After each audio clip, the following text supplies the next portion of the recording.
Hi friends, welcome to RT vlog YouTube channel. ఈరోజు మనమైతే Hunter 350 యొక్క ఓనర్షిప్ రివ్యూ అయితే చూద్దాము.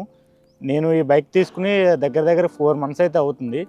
నాకు ఎంత రేట్ పడింది, విడిగా ఏమేమి యాక్సరీస్ వేయించా, బట్ షోరూంలో ఏమేమి యాక్సరీస్ వేయించాను అనేది క్లియర్గా అయితే ఈ వీడియోలో చూద్దాము.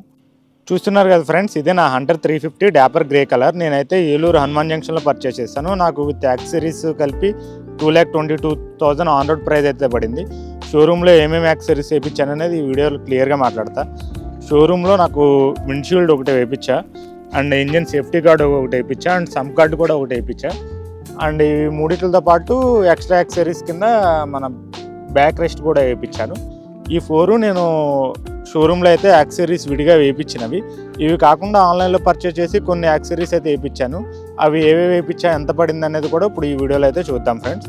ఆఫ్టర్ మార్కెట్ అయితే ఫ్రెండ్స్, నేనైతే మిర్రర్స్ బయట ఆన్లైన్లో పర్చేస్ చేశాను అమెజాన్లో. నాకు 2000 చేంజ్ అయితే పడ్డాయి. వీటి ప్రైస్ అయితే ఎగ్జాక్ట్ నాకు గుర్తులేదు, మీకైతే డిస్క్రిప్షన్లో లింక్ ఇస్తాను, కావాలంటే చూడండి. అండ్ వీటితో పాటు నేను హ్యాండిల్ బార్ రేజర్స్, ఎందుకంటే నాకు హ్యాండిల్ బార్ పొజిషన్ అనేది నచ్చలేదు, సో అందుకని నేను హ్యాండిల్ బార్ రేజర్స్ అయితే విడిగా తెప్పించి ఇన్స్టాల్ చేయించాను. ఇవి రెండు కాకుండా నేను ఎక్స్ట్రాగా ఇన్స్టాల్ చేయించిందంటే field track live tracking machine ఉంటుంది కదా, జీపీఎస్ ట్రాకర్ అనేది ఇన్స్టాల్ చేయించాను. ఈ 3 ఆఫ్టర్ మార్కెట్ అయితే ఇన్స్టాల్ చేయించాను. ఈ 3 మాత్రమే నేను ఆఫ్టర్ మార్కెట్ ఇన్స్టాల్ చేయించింది, మిగిలిందంతా షోరూంలో చేయించింది. ఆఫ్టర్ మార్కెట్ ఇన్స్టాల్ చేయించింది ఏం లేదు. అండ్ ఈ రోప్ అయితే నేను అమెజాన్లో పర్చేస్ చేశాను, నేనే స్టిక్ చేశాను దీన్ని. నాకు అరౌండ్ 200 చేంజ్ అయితే పడింది. మీకు కావాలంటే వీటిలన్నిటి లింక్ అనేది డిస్క్రిప్షన్లో అయితే మెన్షన్ చేస్తాను. ఇప్పుడైతే ఓవరాల్గా నా రైడ్ రివ్యూ ఎక్స్పీరియన్స్ ఎలా ఉంది ఏంటనేది ఈ వీడియోలో అయితే క్లియర్గా మాట్లాడదాం. నేను బైక్ తీసుకుని అయితే 4 months అబవ్ అవుతుంది. నేను జనవరిలో తీసుకున్నాను. అప్రాక్స్ నేను ఇప్పుడు వరకు 3200 kilometers అయితే తిరిగాను. నాకు యావరేజ్గా మైలేజ్ వచ్చి 39 to 36 అయితే ఇస్తుంది. ఫస్ట్ సర్వీసింగ్ వచ్చి నేను ఖమ్మంలో చేయించాను. ఓవరాల్గా చెప్పాలంటే బైక్ గురించి కొన్ని ప్రోస్ ఉన్నాయి, కాన్స్ ఉన్నాయి. ఫస్ట్ అయితే ప్రోస్ మాట్లాడుకుందాం. 350cc ఇంజిన్ పర్ఫార్మెన్స్ అయితే ఫస్ట్ అండ్ సెకండ్ థర్డ్ గేర్స్లో అయితే పర్ఫార్మెన్స్ చాలా బాగుంటుంది. అదైతే అల్టిమేటు. ఇనిషియల్ పికప్ ఎక్కువ ఉంటుంది, పవర్ కన్నా టార్క్ ఎక్కువ ఉండడం వల్ల.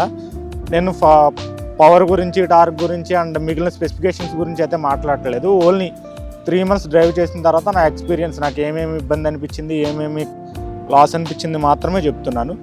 మెయిన్గా నాకు హ్యాండిల్ బార్ పొజిషన్ అయితే నచ్చలేదు. నాకు హ్యాండిల్ బార్ అయితే బాగా కిందకున్న ఫీల్ అయితే ఉండేది. నాకు ఎక్కువ డ్రైవ్ చేస్తే షోల్డర్ పెయిన్ వచ్చేది. నేను అందుకనే ఆఫ్టర్ మార్కెట్ ఇవి 350 అనే ఉన్న హ్యాండిల్ బార్ రైజర్స్ అయితే ఇన్స్టాల్ చేయించాను. దీనివల్ల ఏంటంటే నాకు హైట్ కొంచెం పెరగడం వల్ల సిట్టింగ్ పొజిషన్ అనేది చాలా చేంజ్ అయింది. ఇవి ఒకటి నాకు బాగా యూజ్ అయ్యాయి. అండ్ దాంతోపాటు బ్యాక్ ఏవైతే జోకర్స్ ఉన్నాయో ఇవి చాలా హార్డ్ ఉన్నాయి. ఇది కొంచెం స్మూత్ ఉంటే బాగుండేది అనిపించింది నాకు. ఇదైతే చాలా హార్డ్ ఉన్నాయి. రెండు కూడా మనకి చాలా హార్డ్ ఉన్నాయి. అండ్ దాంతోపాటు ఇంకోటి ఏంటంటే ఆయిల్ క్యాప్ డైరెక్ట్ బయట ఇచ్చారు, బ్రేక్ ఫ్యూల్ ఆయిల్ క్యాప్. దీనికి కొంచెం ఏమైనా కవరింగ్ అనేది ఏదైనా ఇచ్చుంటే చాలా బాగుండేది. ఇదొకటి మైనస్ అనిపించింది. అండ్ నాకు ఇంకోటి నచ్చింది ఏంటంటే ఇంజిన్ గార్డ్ ఒక క్వాలిటీ. ఇది చిన్న క్రాష్ అవ్వడం వల్ల బైక్ అయితే కింద పడింది, చిన్న డ్యామేజ్ అయితే జరిగింది. కానీ ఆ చిన్న డ్యామేజ్కి మీరు ఇక్కడ క్లియర్గా చూడొచ్చు, ఇక్కడ షేప్ అవుట్ అయితే అయిపోయింది, కొంచెం బెండ్ అయిపోయింది. Just middle stand correct, side stand కరెక్ట్గా వేయడం వల్ల సైడ్కి బెండ్ అయి పడిపోయింది బైక్. దానికే సేఫ్టీ గార్డ్ ఇలా అయిపోవడం, బిల్డ్ క్వాలిటీ నాకు అంతగా నచ్చలేదు. ఇదొకటి మైనస్. అంతకు మించి హంటర్ 350లో మాట్లాడుకోవడానికి మైనస్ ఏం లేవండి. ఓన్లీ 3 things నాకు కొంచెం బ్యాడ్ అనిపించింది.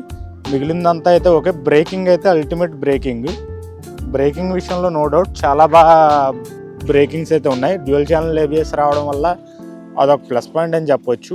ఇంతే ఫ్రెండ్స్, నా రైడ్ రివ్యూ ఒపీనియన్ అయితే.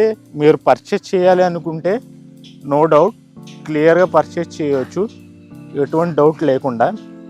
చూశారు కదా ఫ్రెండ్స్, హంటర్ 350 యొక్క రివ్యూ. మీకు ఏమైనా డౌట్స్ ఉంటే కామెంట్ సెక్షన్లో మెన్షన్ చేయండి. స్పెసిఫిక్ వీడియో అయితే దాని మీద నేనైతే చేస్తాను. మీకు ఈ వీడియో నచ్చినట్లయితే ఆర్టీ వ్లాగ్ యూట్యూబ్ ఛానల్ని సబ్స్క్రైబ్ చేయండి. పక్కనే ఉన్న గంట సింబల్ని కూడా కొట్టండి. Please do subscribe.